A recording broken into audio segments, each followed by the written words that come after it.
اگر پرسنالٹی یا قائد اعظم کی شخصیت کو شامل کر دیا جائے تو زیادہ بہتر رہے گا، لہٰذا اس پہ نمبر 2 لکھ دیا گیا ہے۔ اس کے بعد شامل کریں گے Quaid Azam as a lawyer, اور پھر چوتھے number per Quaid Azam as a politician, اور سب سے آخر میں آ جائے گا conclusion.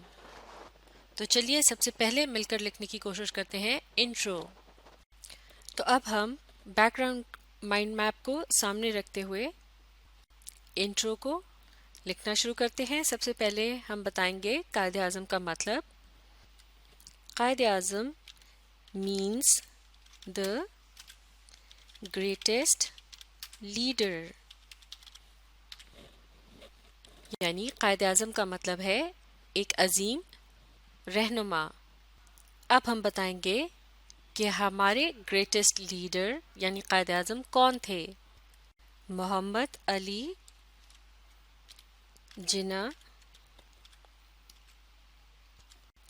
was our greatest leader۔ اب ہم نے بتانا ہے کہ انہوں نے کیا کیا۔ He gave us Pakistan. تو یہاں ہم نے 3 اہم باتیں بتا دیں، یعنی قائد اعظم کا مطلب کیا ہے، اور قائد اعظم دراصل کون تھے، اور انہوں نے کیا کیا۔ جیسے کہ یہاں ہم نے بتایا کہ قائد اعظم کا مطلب ہوتا ہے عظیم رہنما، اور محمد علی جناح جو تھے وہ ہمارے عظیم رہنما تھے جنہوں نے ہمیں پاکستان دیا۔ تو اب ہم یہ کہہ سکتے ہیں کہ ہمارے لیے یہ جاننا بہت ضروری ہے کہ قائد اعظم کا بیک گراؤنڈ کیا تھا، ان کی پرسنالٹی کیسی تھی، ایز اے لائر وہ کیسے تھے، اور ایز اے پولیٹیشین وہ کیسے تھے۔ تو اس طرح سے ہم ان 4 اہم نکات کو بھی انٹرو میں شامل کر لیں گے جن کے متعلق ہم نے باقی کے ایسے میں تفصیل سے لکھنا ہے۔ جیسے کہ یہاں اس ذرا لمبے جملے میں تمام باتیں شامل کر دی گئی ہیں۔ Therefore, it is very important for us to know about our great leader's background, his personality, his career as a lawyer, and how successful he was as a politician۔ تو جیسے کہ کہا جا رہا تھا کہ قائد اعظم ہمارے عظیم رہنما ہیں اور انہوں نے ہمیں پاکستان دیا، لہٰذا یہ بہت اہم بات ہے کہ ہمیں اس بات کے بارے میں پتہ ہو کہ ان کا بیک گراؤنڈ کیا ہے، ان کی شخصیت کیسی ہے، اور ایک وکیل کے طور پر ان کا کریئر یعنی پیشہ کیسا رہا، اس کے علاوہ ایک سیاست دان کے طور پر وہ کتنے کامیاب تھے۔ تو اس طرح سے انٹرو کے اندر شامل کیا جاتا ہے ان تمام اہم نکات کو جن کے متعلق آپ تفصیل سے باقی کے حصے میں لکھتے ہیں، اور کسی نہ کسی طریقے سے اس وجہ کو بھی یہاں شامل کرنے کی کوشش کی جاتی ہے کہ آپ کیوں کسی کو ان اہم نکات کے متعلق بتانا چاہ رہے ہیں۔ جیسے کہ یہاں ہم نے یہ بتانے کی کوشش کی ہے کہ ان تمام اہم نکات کا تعلق جس شخصیت سے ہے وہ ایک عظیم لیڈر تھے، اور انہوں نے ہمیں ہمارا ملک دیا، لہٰذا ہمیں ان تمام باتوں کا پتہ ہونا بہت ضروری ہے۔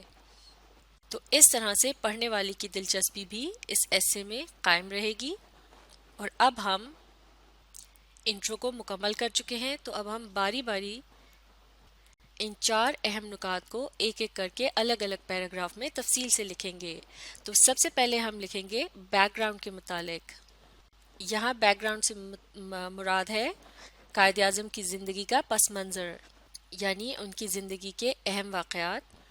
تو اس سے متعلق تمام باتوں کو ایک پیراگراف میں لکھا جائے گا۔ تو اب ایک نئے پیراگراف میں بیک گراؤنڈ کے متعلق لکھتے ہوئے سب سے پہلے ہم بتائیں گے ان کی تاریخ پیدائش۔ Quaid Azam was born in Karachi آن دا 25 دسمبر 1876۔ تو یہاں ان کے پیدائش کا شہر، دن، مہینہ اور سال لکھ دیا گیا ہے۔ اس کے بعد ہم بتائیں گے کہ ان کے والد کون تھے۔ His father was a rich merchant، یعنی ان کے والد ایک مالدار تاجر تھے۔ اب ہم بات کریں گے قائد اعظم کے تعلیمی پس منظر کے متعلق۔ تو اب ہم نے ان کی تعلیم سے متعلق بتاتے ہوئے یہاں لکھا ہے He gave his son a good education، یعنی قائد اعظم کے والد نے انہیں اچھی تعلیم دی۔ At the age of 16 جنا went to England to study law، یعنی 16 سال کی عمر میں جنا قانون پڑھنے کے لیے انگلستان چلے گئے۔